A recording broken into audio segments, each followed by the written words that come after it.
hari 3-4 skip. Nanti tuh sering kali hari ke 5-6 tuh skip lagi gitu loh. Jadi better kalau teman-teman tuh bikin target tapi yang targetnya tuh masih realistis gitu, nggak yang terlalu membebani. Makanya better kalau teman-teman itu menyusunnya jauh-jauh hari, nggak dalam waktu yang singkat gitu kayak let's say seminggu ataupun 2 minggu karena itu terlalu singkat sih menurut aku.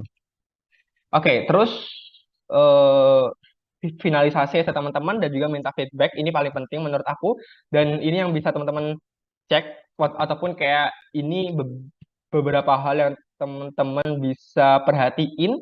Yang pertama terkait koherensi, terkait keruntutan, apakah saya teman-teman tuh setiap kalimatnya, tiap paragrafnya itu tuh sudah runtut gitu poin-poinnya. Terus relevansi itu lebih ke apakah teman-teman tuh udah menjawab pertanyaan yang diminta sama GKS. Kira-kira ada nggak poin yang diminta, yang di request sama GKS, tapi teman-teman tuh belum tulis gitu. Karena seringkali aku juga menjumpai gitu. Ataupun gini, apakah ada poin-poin yang seharusnya teman-teman tuh tulis, tapi sebenarnya nggak diminta sama GKS, tapi teman-teman nggak tulis. Contohnya gini, hal yang seringkali di skip sama teman-teman yang mau yang mau apply GKS adalah teman-teman tuh harus menuliskan alasan kenapa teman-teman tuh kuliah di Korea. Gini, kayak kenapa harus di Korea? Kenapa kok nggak di Indonesia? Karena sebenarnya secara mungkin kalau kita bisa bilang secara ranking ataupun secara kualitas di Indo sama Korea pun mungkin juga nggak jauh beda. Mungkin ya, mungkin. Tapi kayak sama kalau di compare sama top 3-nya di di Indo gitu. Nah, tapi apa yang membedakan ketika teman-teman tuh kuliah di Korea sama teman-teman tuh kuliah di Indonesia?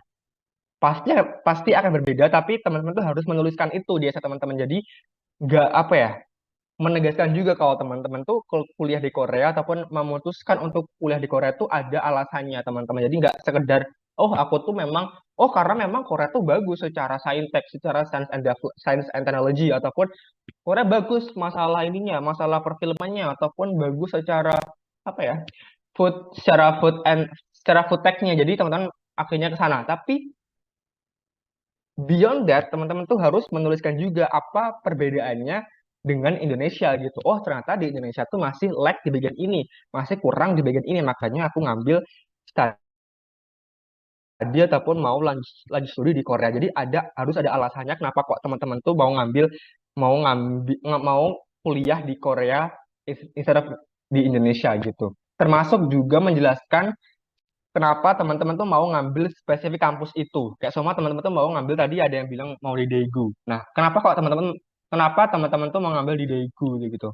Jadi sebenarnya yang bisa dijelaskan adalah dengan cara ini sih, kayak mungkin dari segi kurikulumnya, dari segi course-nya, dari segi apa ya? Mungkin harusnya ada semacam ini ya, kayak fasilitas ataupun hal-hal penunjang yang bisa mendukung mendukung professional goals ataupun mendukung goals teman-teman nantinya setelah kuliah harusnya. Jadi teman-teman harus meng-highlight itu. Jadi nggak sekedar bilang kalau oh kampus ini bagus, ataupun kalau teman-teman mau tadi ada yang bilang mau di Hanyang ataupun mau di KU, dan sebenarnya nggak kan sekedar menuliskan kalau oh oke, Hanyang NKU itu termasuk top 5-nya di Korea. Jadi tuh menurut aku ranking ataupun gini, ranking itu bagus, cuman tuh ada hal yang lebih dari sekedar ranking, teman-teman. Jadi, teman-teman harus menjelaskan hal itu di essay teman-teman. Oke, terus selain relevansi, oke, terlalu panjang tadi, adalah terkait writing ataupun grammar. Karena ini juga termasuk, ini sih, termasuk penting ataupun yang bukan di skip, tapi kayak yang perlu diperhatiin juga gitu. Kayak apakah ada typo, apakah grammarnya udah bener, apakah stylenya udah bener. Karena seringkali aku tuh menjumpai teman-teman itu tuh menuliskannya dengan bahasa spoken, kayak apa ya, bukan bahasa esai tapi itu lebih ke bahasa ngomong gitu loh, kan berbeda kan, kayak esai eh teman-teman tuh menuliskan sebuah esai dengan bahasa written ataupun dengan bahasa esai dengan bahasa tulis, dibandingkan ketika teman-teman tuh menuliskannya dengan bahasa spoken, kayak semua teman-teman tuh bikin diary gitu. Jadi itu seringkali dibuat juga sama teman-teman yang mau apply scholarship. Jadi aku sangat menekankan teman-teman untuk menuliskannya dengan bahasa written gitu.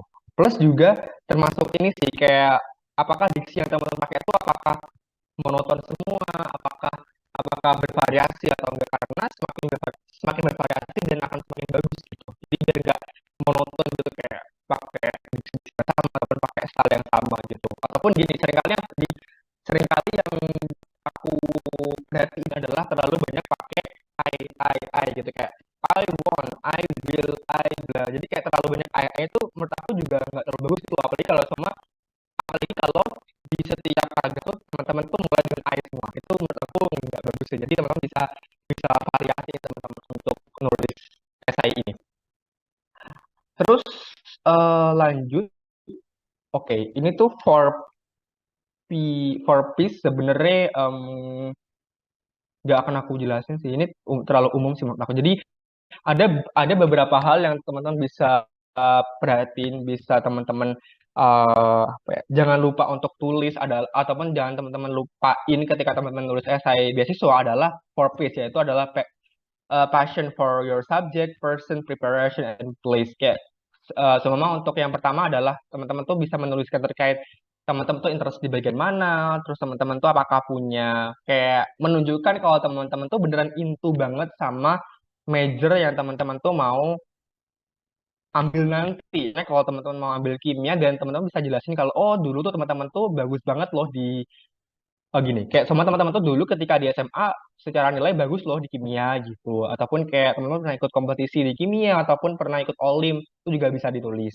Terus nunjuk person, kayak kenapa harus teman-teman yang di kenapa harus teman-teman yang dipilih gitu oleh GKS sebagai awardee. Kayak dan itu bisa teman-teman jelasin atau teman-teman bisa yakinkan dengan nunjukin pengalaman teman-teman, motivasi teman-teman, teman-teman punya pengalaman apa aja selama kuliah atau bersama teman-teman sekolah, seperti itu. Terus preparation, kayak semacam teman-teman itu tuh, bentar. Oh, teman-teman tuh punya punya pengalaman apa aja. Ini sebenarnya mirip sih sama person, cuman mungkin lebih detail ke bagian ini ya. Kayak lebih ke bagian akademik, lebih ke bagian kayak teman-teman itu tuh pernah nge-research di bagian apa dulu ketika teman-teman kuliah ataupun teman-teman tuh pernah ikut internship ataupun pernah ikut komunitas, pernah ikut organisasi yang mirip ataupun yang relevan sama program studi ataupun major yang teman-teman ambil. Dan yang nomor 4 adalah place. Kenapa harus di kampus itu? Teman-teman harus jelasin kenapa kok di kampus itu, kenapa harus di negara itu, nggak di negara yang lain ataupun nggak di kampus yang lain. Jadi harus nggak detail ya, harus spesifik gitu alasannya, nggak yang bukan yang secara general. Dan star and smart, mungkin kalau untuk personal statement akan kita pakai star ya, bukan smart. Kalau smart itu lebih ke study plan.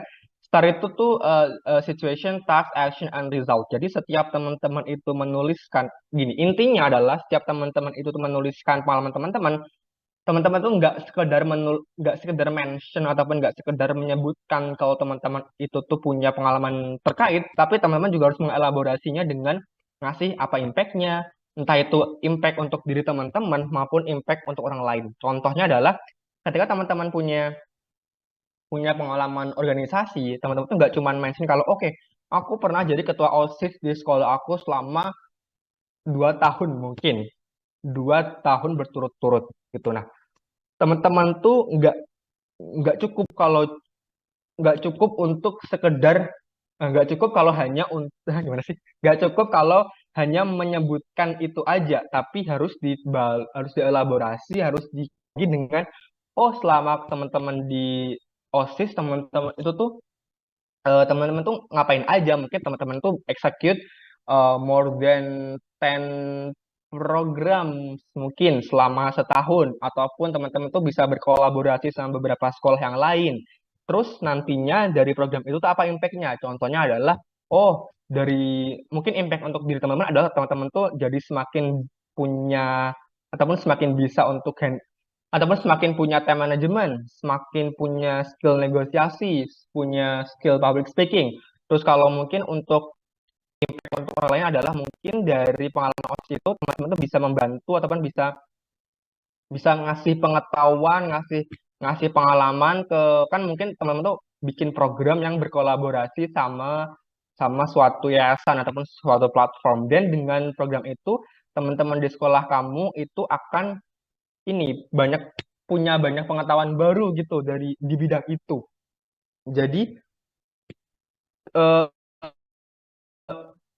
menunjukkan kalau teman-teman itu tuh punya punya impact, punya pengaruh, punya kontribusi, kontribusi bukannya mungkin ya, lebih ke kayak impact ataupun punya impact, punya result yang teman-teman tuh berikan dari pengalaman yang teman-teman punya tadi. Oke, terus personal tips. Personal tips dari aku ini teman-teman bisa ikutin, bisa enggak, karena ini sangat personal menurut aku. Aku kurang suka dengan esai yang memulainya dengan quote sebenarnya. Karena instead of pakai quote, aku akan selalu bilang akan lebih bagus kalau teman-teman tuh nunjukin aja pakai hook ataupun pakai pakai hook yang itu tuh berasal dari personal story teman-teman kayak gitu. Contohnya tadi nanti aku akan kasih contoh di contoh essay aku.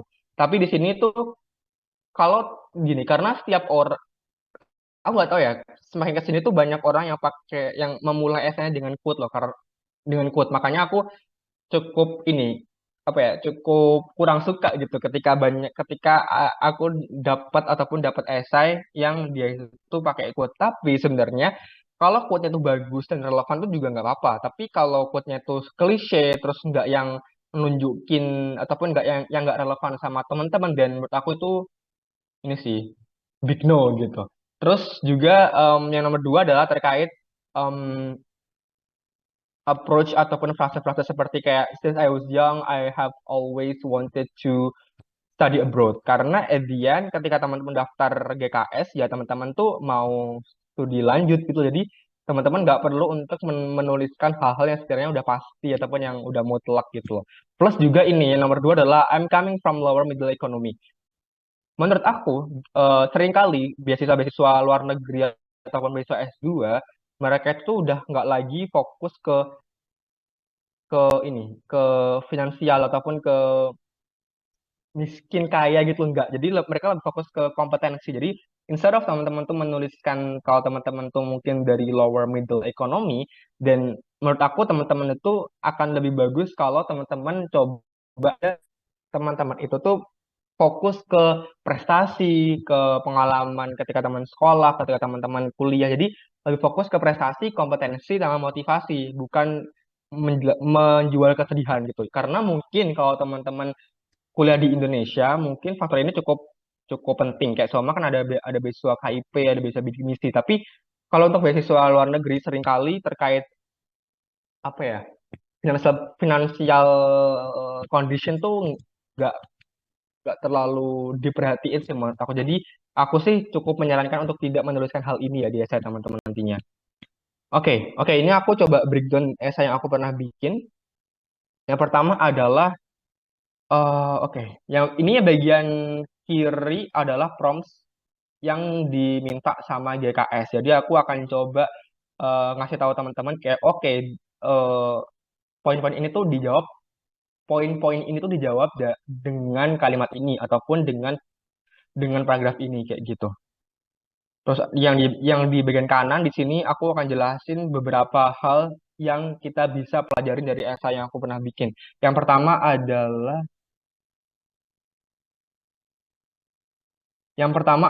terkait opening. Di sini aku tadi bilang kalau openingnya tuh harus hook ataupun sebenarnya hook ataupun nggak hook kan relatif ya, karena kan tiap orang punya hook masing-masing. Jadi memang mungkin kalau hook aku adalah aku mencoba untuk ngasih impress ke pihak beasiswanya kalau oke aku tuh pernah jadi mapres ketika aku di perkuliahan.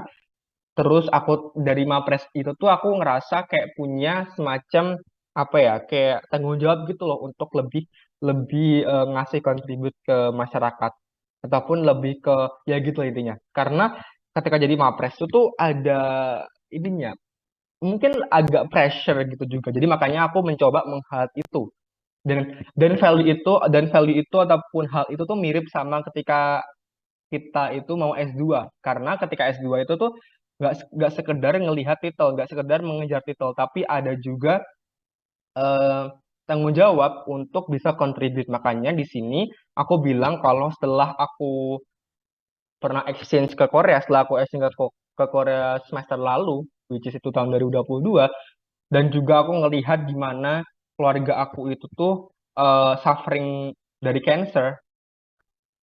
Makanya aku melihat postgraduate aku ataupun S2 aku tuh sebagai apa ya? Sebagai step ataupun sebagai jalan aku untuk bisa contribute ke bidang tersebut ya, yang mana tuh bidang di cancer sebagai material scientist kayak gitu. Jadi aku sih berharap dari paragraf pertama aku ini tuh aku udah bisa tertebak gitu loh. Oke, aku tuh orang seperti ini, aku tuh nantinya mau mau ngam, mau ini mau ngambil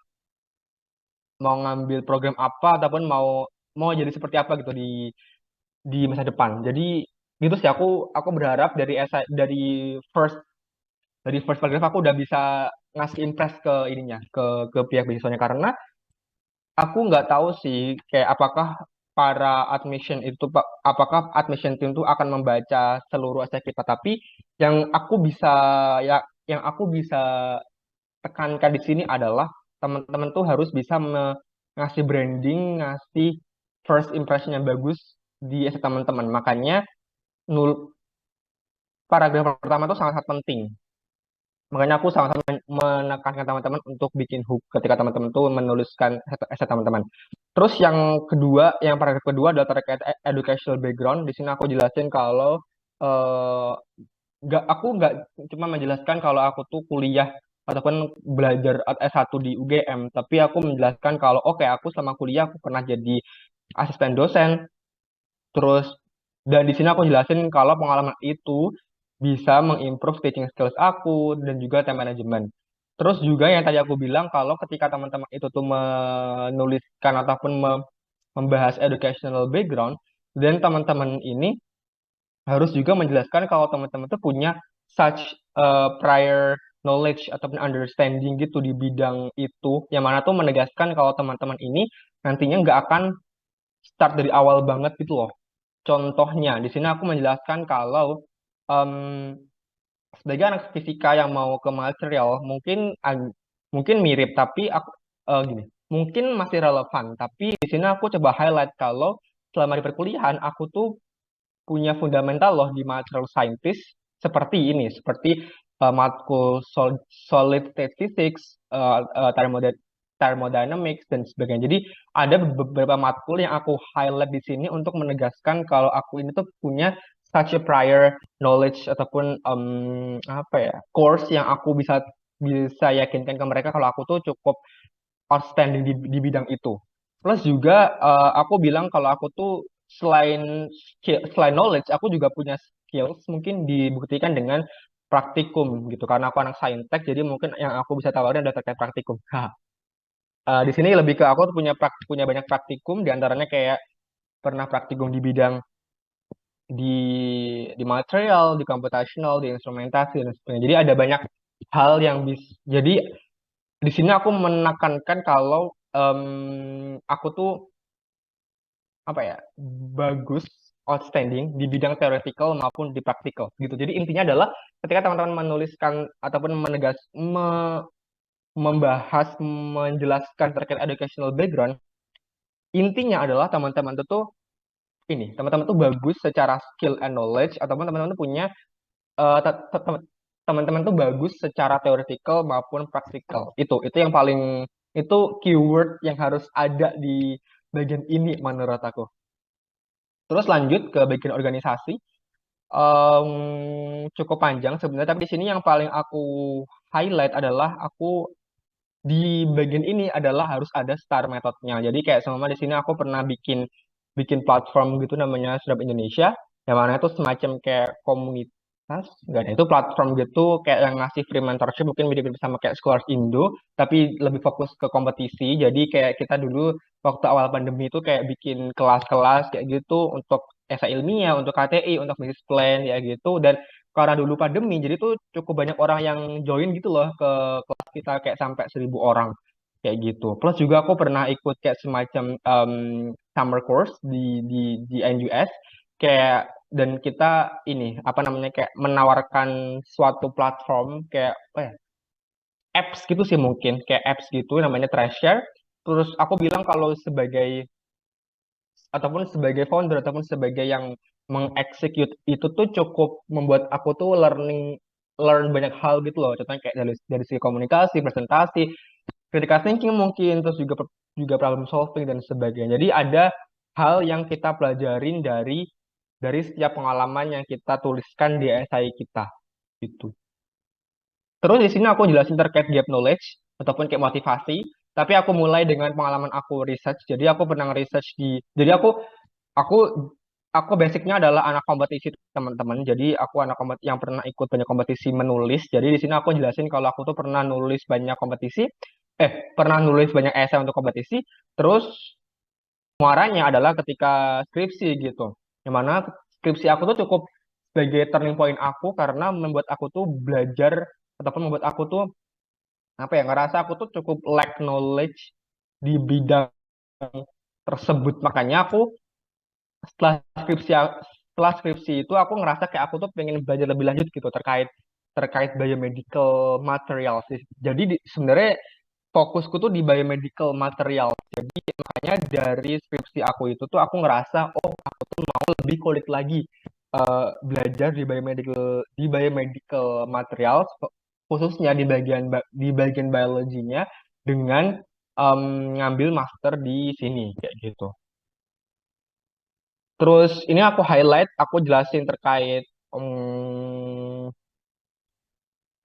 ini pengalaman aku exchange. Aku pernah exchange ke Korea dengan GKS. Tapi again di sini tuh gak cuma jelasin kalau aku tuh pernah exchange ataupun kayak oh kamu pernah pernah GKS, pernah ke SNU bukan, tapi lebih fokus ke apa yang aku pelajarin, apa yang aku refleksikan dari pengalaman aku itu. Contohnya di sini selain terkait apa ya punya selain juga belajar tentang culture, language, dan juga society-nya mereka, tapi aku juga belajar tentang kayak fokus ke ini, fokus ke teknisnya, yaitu bagian course-nya gitu. Di sini aku coba menuliskan satu course, ataupun menyebutkan satu course yang aku ambil dulu, dan aku mencoba jelasin korelasinya ke alasan aku untuk ngambil program itu. Gitu sih.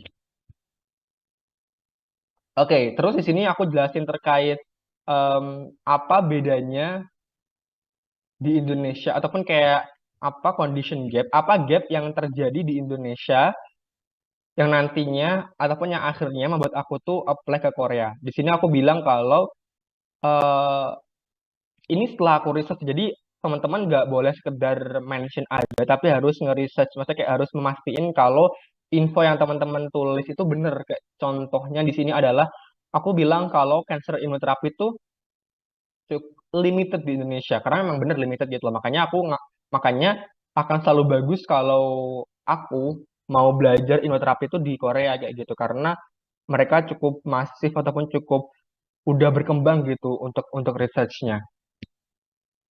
Terus di sini aku menjelasin kenapa harus SNU, kenapa nggak program yang lainnya, ataupun kenapa aku ngambil program ini. Jadi harus ada ininya, harus ada benang merahnya, harus ada penjelasannya kenapa aku harus ngambil kampus itu selain di sini selain selain apa ya mungkin selain kampusnya mungkin nomor satu ataupun selain kampusnya bagus tapi aku menjelaskannya dengan oh di sana tuh ada research group yang aku tuh into banget karena at the end untuk S2 itu tuh research group yang matters gitu yang paling penting dibandingkan sekedar ranking kayak gitu. Terus di sini terkait kenapa harus study abroad aku menjelaskannya dengan menurut aku, karena tadi aku udah bilang kalau di Indo tuh cukup limited, makanya akan selalu bagus kalau aku belajar di sumbernya gitu, di from first rate sources. Jadi belajar dari sumbernya. Makanya akan apa ya? Jadi akan banyak knowledge, akan banyak skills yang aku dapatin ketika aku tuh bisa belajar di sumbernya gitu. Terus aku menjelaskan terkait kenapa harus GKS karena kan sebenarnya beasiswa S2 di Korea cukup banyak kan, nggak cuma GKS. Nah, makanya di sini aku harus jelasin kenapa harus GKS dan gimana GKS bisa bisa support goals aku gitu. Nah, di sini aku karena aku pernah dapat GKS juga ketika exchange. Jadi aku selalu merefleksikan, kayak selalu mengaitkan gitu pengalaman GKS aku ketika exchange ke motivasi ataupun ke alasan aku kenapa aku ngambil scholarship ini juga gitu. Kayak sama di sini contohnya adalah during my exchange aku kayak gini. Makanya ketika nantinya S2 aku ngerasa kayaknya bakalan sangat-sangat terbantu gitu ketika aku bisa S2 di Korea. Makanya ya kayak gitulah. Jadi intinya adalah teman-teman bisa jelaskan gitu gimana GKS tuh bisa support study teman nantinya ketika teman-teman di Korea gitu. Terus ini terakhir tuh teman-teman konklusi sih, Mbak. Sebenarnya tuh aku bisa bilang nggak konklusi itu nggak wajib, maksudnya kayak nggak harus ada konklusi, tapi kalau ada konklusi akan sangat bagus gitu karena teman-teman itu tuh apa ya menegaskan kembali gitu loh kayak gimana meyakinkan ke mereka juga kenapa harus teman-teman yang dipilih kayak gitu sebagai awardee beasiswa mereka. Contohnya di sini aku menjelaskannya dengan menunjukkan komitmen aku plus menunjukkan kalau GKS apa ataupun dengan aku daftar ataupun diterima sebagai award di GKS, aku ataupun GKS ini bakalan bisa jadi katalis buat aku untuk support goals aku nantinya. Jadi semacam menekankan, apa ya, menegaskan gitu kenapa GKS harus menerima aku sebagai awardee mereka gitu. Gitu sih ini study plan karena kita nggak bahas study plan. Terus, oke, ini esai Erasmus aku. Jadi sebenarnya mirip sama esai GKS aku. Makanya aku selalu mencoba menjelaskan gimana esai GKS aku untuk jadi referensi gitu. Bukan aku bilang kalau esai aku bagus, tapi aku mencoba apa ya, kita bisa belajar belajar dari esai yang aku bikin gitu loh. Mungkin ada hal yang bisa dipetik gitu. Mungkin ya. Jadi nggak selalu bisa dipetik, tapi mungkin ada satu atau dua yang bisa diambil mungkin. Jadi di sini sebenarnya mirip banget. Jadi aku nggak akan jelasin juga sebenarnya. Gitu deh. Jadi itu aja yang bisa aku sampaikan terkait esai. Semoga bisa diambil banyak pembelajarannya juga gitu untuk teman-teman nanti teman-teman menulis personal statement ketika teman-teman mau apply GKS. Aku sangat open kalau teman-teman mau tanya aku mungkin di IG sih yang lebih fast respon. Jadi mungkin bisa DM aku di IG gitu kalau teman-teman ada pertanyaan lebih lanjut ataupun kita bisa sharing juga di Zoom ini di chat Zoom ataupun di sesi after this gitu. Oke, mungkin itu aja dari aku. Thank you sekali lagi eh, teman-teman udah cukup aktif dan juga antusias dan juga udah ngeramein kolom chatnya. Aku kembaliin ke Kak Andin silahkan. Oke, thank you so much ya Kak Izul untuk apa ya sharingnya ya terkait personal statement. Gimana teman-teman? Detail banget ya ininya ya. Eh, Tips and triknya, kemudian gimana sih cara bikin personal statement yang em, ini menjadi apa ya part of experience-nya Kak Izul sampai beliau lolos nih untuk beberapa beasiswa yang sampai saat ini gitu. Nah, sebelum kita closing, mungkin kita sebenarnya sampai jam 8 sih, Kak. Boleh nggak sih kita extend? It's okay. Boleh nggak sih kita extend beberapa menit for 10 or 15 minutes maybe for Q&A session? Oh, boleh, Is it boleh, boleh okay? banget. Umur juga Oke. boleh kok. Jam berapa sekarang BTW di Chris? Sekarang jam Jam 4 berapa jadi BTW aku sekarang? sangat-sangat aman. Jam 4 sore. Oh, jam 4 sore ya. Baik, sangat-sangat aman masih ya. Teman-teman yang di WIT, mohon bersabar ya. Kita akan extend sedikit.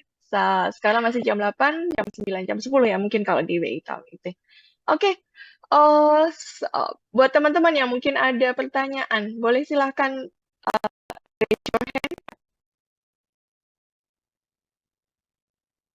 Oke, ada yang mau tanyakan? Silahkan. Atau mungkin kita lihat dulu di kolom chat ya, Kak Izul ya. Boleh, boleh, boleh. Oke.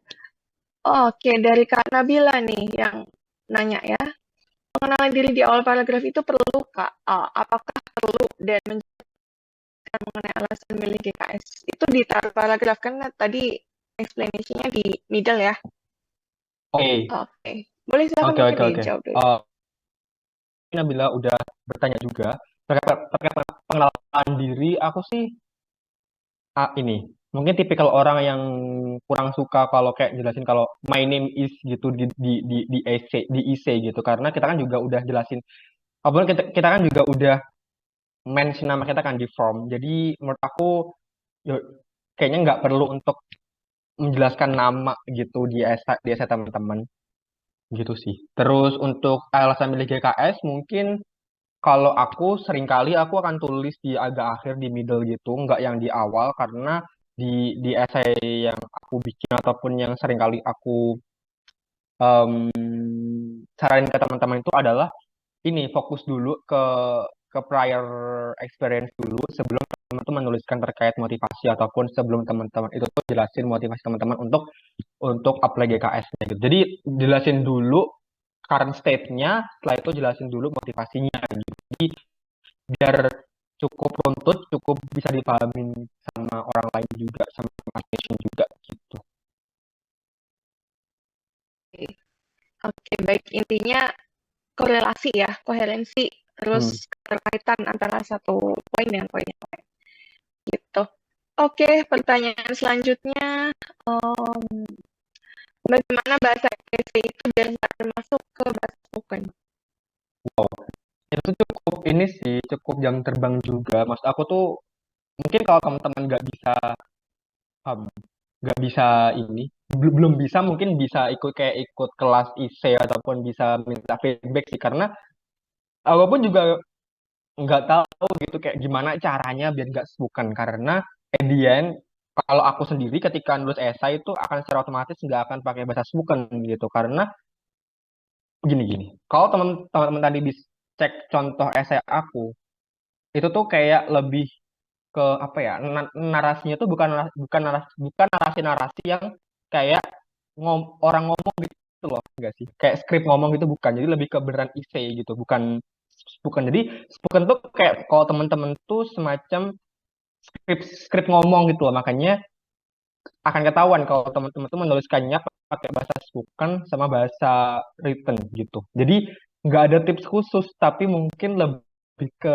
minta feedback aja sih mungkin minta feedback dan mungkin bisa bisa dibaca-baca lagi kira-kira tuh ini spoken atau enggak. Jadi mungkin kalau teman-teman belum punya touch capabilities untuk nge-assess itu, makanya teman-teman bisa minta feedback gitu. Mungkin ke Kak Anin mungkin, ke Kak Kia mungkin. Jadi kayak oh kira-kira di essay yang aku bikin tuh Pak masih spoken atau udah written gitu.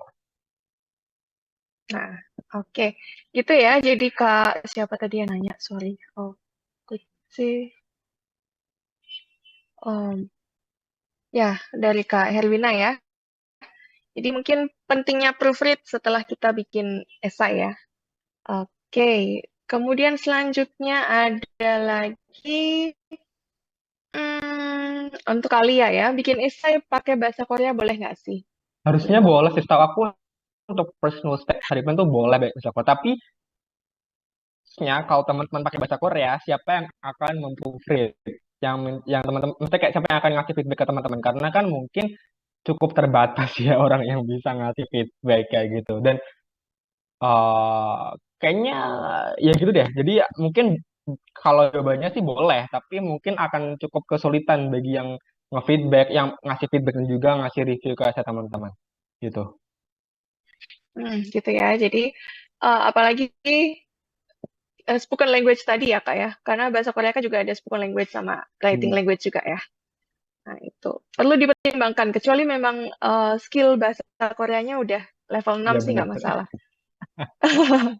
Oke, selanjutnya untuk Kak Nala. Dalam esai kita harus nunjukin kontribusi yang bakal kita berikan ke Korea dan Indonesia nggak sih Kak?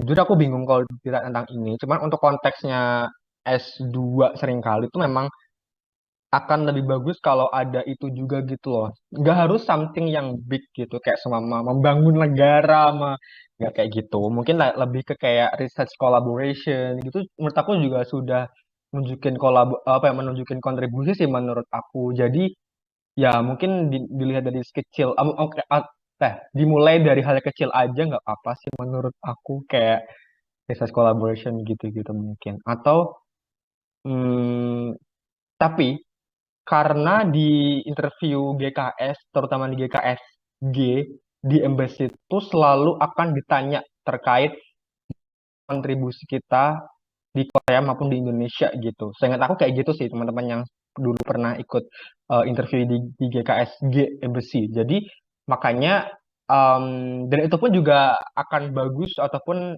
aku sangat saranin terutama di anak-anak yang mau S2 untuk menuliskan kontribusi ataupun plan yang kita akan berikan ke Korea maupun Indonesia. Oke, jadi sebenarnya ini dilematis ya. Karena kalau misalkan apa kita nulisin kontribusi membangun negara juga justru malah terdengar kocimal ya. Oke. Nah, oke, selanjutnya dari Kak Zelmala. Apakah boleh, misalkan dalam esai kita masukin salah satu kasus yang ada di Indonesia, tapi itu nyambung ke jurusannya? Boleh dong. Boleh, itu boleh banget sih menurut aku. Pertama, pertama menunjukin kalau teman-teman tuh cukup research juga, plus juga teman-teman tuh bisa kayak mengaplikasikan sekiranya nanti setelah nanti teman-teman lulus dari S1 itu ataupun S2 itu teman-teman bisa apa ya kayak punya spesifik issue, spesifik problem yang teman-teman tuh mau solve. Tapi tentunya yang tadi kamu bilang juga harus nyambung, harus spesifik dan juga teman-teman tuh harus apa ya kayak achievable lah mungkin ya, achievable, realistis juga untuk diselesaikan. Jadi bukan yang terlalu utopia, yang terlalu terlalu terlalu jauh gitu untuk di solve gitu. Oh. Terlalu diangan-angan Iya, ya, yang pemerintah aja betul. nggak ngerti gimana solvingnya gitu. Hei, waduh, takut, takut. Oke.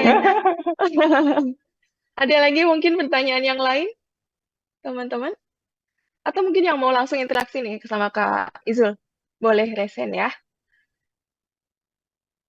Iya, boleh Anyone? banget kok teman-teman, jangan takut, aku nggak gigit. Jangan takut. Ini part of ini loh, latihan interview ya kan, Kak? Iya, boleh, boleh banget. Oke. Ya, next dari Kak Fibra. Untuk personal statement itu, kalau kita nggak pernah ikut organisasi, tapi masukin pengalaman PKL dan uji kompetensi SMK itu bisa aja kah? Boleh. Jadi gini, intinya adalah di pengalaman pengalaman yang bisa ditulis biasa adalah teman-teman tuh punya learning. Jadi ada learning yang diambil gitu loh. Gini, kalau teman-teman skip organisasi ataupun teman-teman nggak punya organisasi, jadi teman-teman harus punya hal lain yang teman-teman tawarin gitu ya, yang tadi di sini teman-teman mau mau ambil PKL gitu untuk teman-teman tulis di essay teman-teman. Jadi nggak harus sama, jadi kayak teman-teman tuh nggak harus mirip sama essay yang udah pernah lolos gitu kayak sama. Oh, anak yang lolos tuh dia punya organisasi banyak gitu. Jadi nggak harus mirip sama mereka aja, teman-teman bisa buat essay yang otentik yang sesuai sama teman-teman.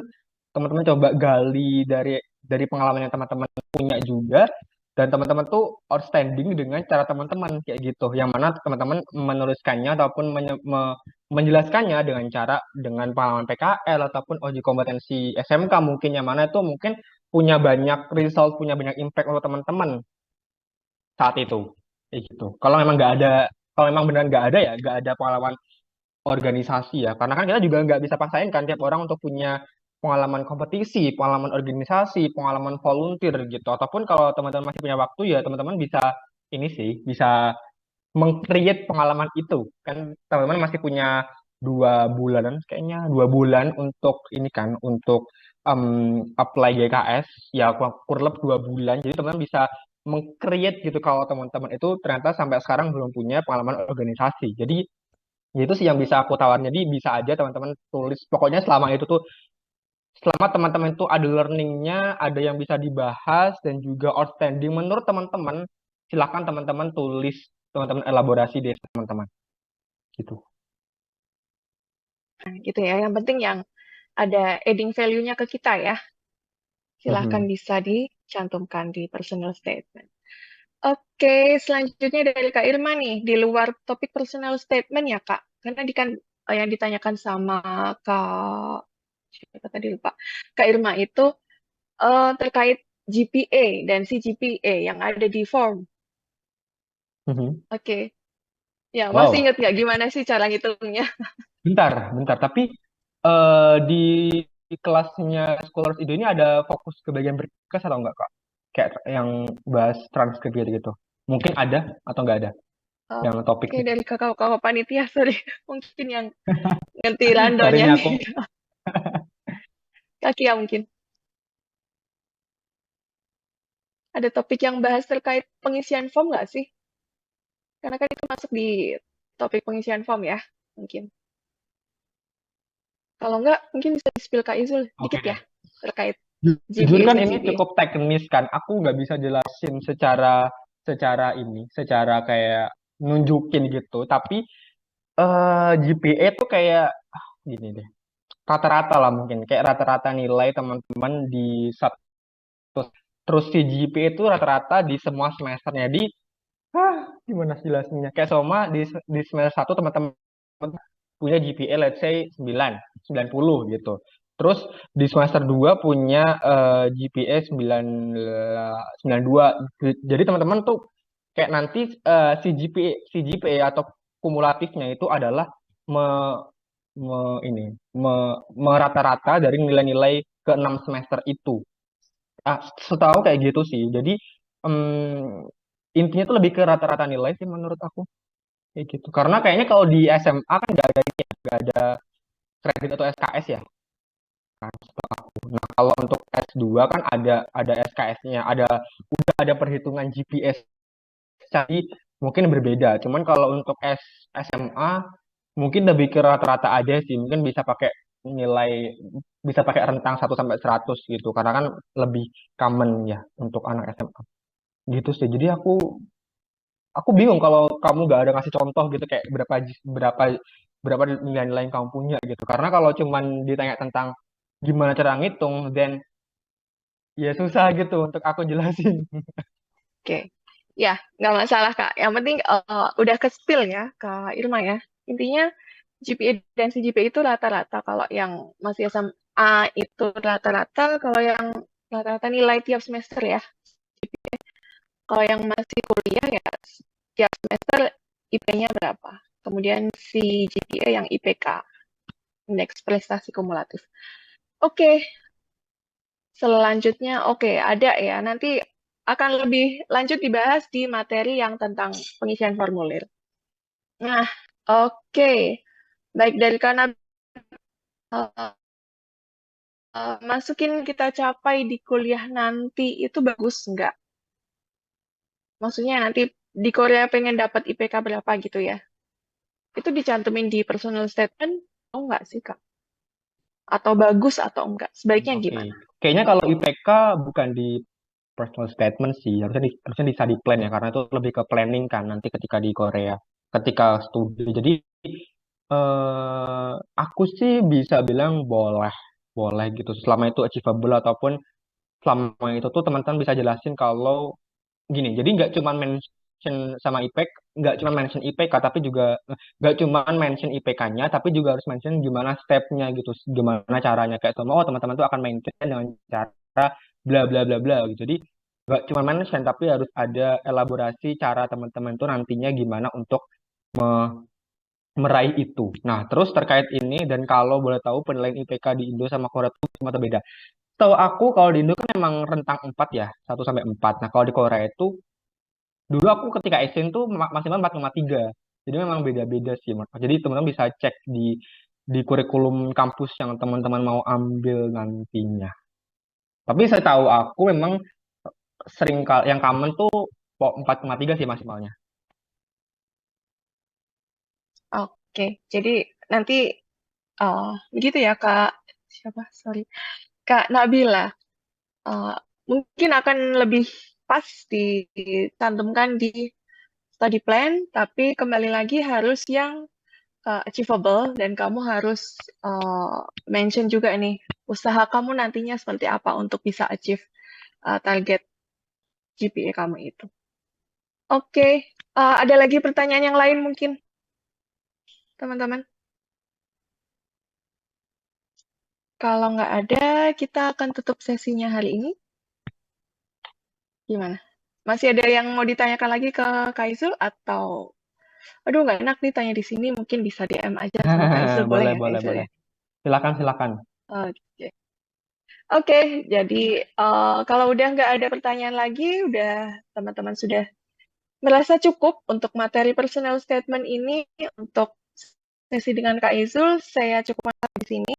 Tapi sebelumnya mungkin izin saya recap dulu ya untuk sesi hari ini yang sudah dipaparkan sama Kak Izul 1 jam belakang sebelumnya.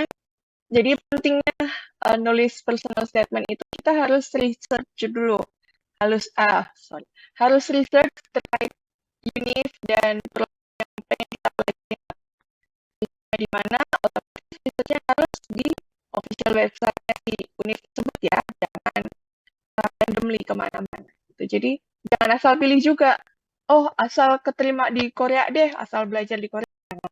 Kita harus fokus juga, itu univ itu akan support goal kamu nggak nantinya, support karir kamu. Kemudian perlu direview juga poin-poin yang ditanyakan, seperti apa. Kita harus, sebisa mungkin harus menjawab semua poin tersebut ya. Kemudian harus reflect on your experience sendiri, bisa dari personal reason atau experience, kemudian harus menceritakan juga terkait previous education experience-nya seperti apa, atau mungkin yang ada work experience, kemudian mungkin experience lain deh yang relevan gitu. Kemudian apa sih barrier and challenge yang pernah kamu hadapi gitu. Kemudian harus ada juga your future program itu seperti apa, harus terencana juga ya. Pastinya sebagai tim admission pasti akan ngecek dengan detail nih. Dan mereka juga kan nggak pengen kasih beasiswa ke orang yang salah, orang yang kurang tepat gitu, yang nggak punya plan di hidupnya gitu. Kemudian setelah itu semua kamu research, kamu harus create outline dan organize your essay. Jangan sekali duduk bikin essay, harus butuh uh, waktu untuk kembali kembali baca, kembali review gitu, penting banget. Gitu. Ya, kemudian uh, tadi untuk paragrafnya sendiri harus dimulai dengan introduction. Itu saran dari Kak Izul tadi adalah bikin hook yang based on your experience ya, jangan mungkin kalau pakai quote orang bisa di quote tapi yang relevan dengan experience gitu, jangan yang dipakai banyak orang untuk quote gitu, itu udah klise gitu ya. Kemudian lanjutkan dengan experience, knowledge, skill yang dikuasai itu apa aja. Terus lanjut ke knowledge gap-nya. Kenapa sih kamu harus belajar lagi dan kenapa harus di Korea? Itu juga penting ya. Kenapa nggak di negara lain atau di Indonesia sendiri misalkan? Gitu. Nah, in the end kamu harus finalize your essay and get feedback. Untuk proofread, untuk cek grammar kamu mungkin, untuk cek kesesuaian antara satu poin dengan poin yang lain gitu. Koherensinya seperti apa, sudah mencakup semua atau belum. Gitu ya. Dan jangan lupa tadi saran dari Kak Izul adalah gunakan metode STAR ya. Situation, test, action, result. Oke.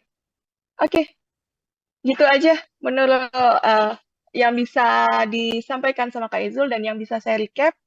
Mungkin nanti bisa lihat recordnya mungkin ya Kak Kia ya, Kak. Bener ya? Kak Kia, Kak Lisa. Mungkin nanti teman-teman bisa lihat recordnya yang mungkin ketinggalan untuk sesinya sebelumnya. Gitu. Thank you so much ya Kak Izul untuk sparing your time untuk ngisi sharing session dengan Sekolarindo hari ini. Appreciate banget buat waktunya. Oke, jadi kami dari saya mewakili Skorindo, mohon maaf kalau memang dari tim panitia atau dari teman-teman di sini masih banyak yang belum nyalain kamera untuk appreciate your time ya Kak. Thank you so much for your time and terima kasih juga buat teman-teman semuanya. Sekian dulu sesinya untuk sharing hari ini dan selamat malam semuanya. Thank you teman-teman, thank you juga dari Scholars Indo. Sukses teman-teman, good luck. Thank you, Kak. Thank you Thank you, Kak, sehat Kak. terus ya Kak Izul ya. Makasih, Kak. Oke. Terima kasih, Kak.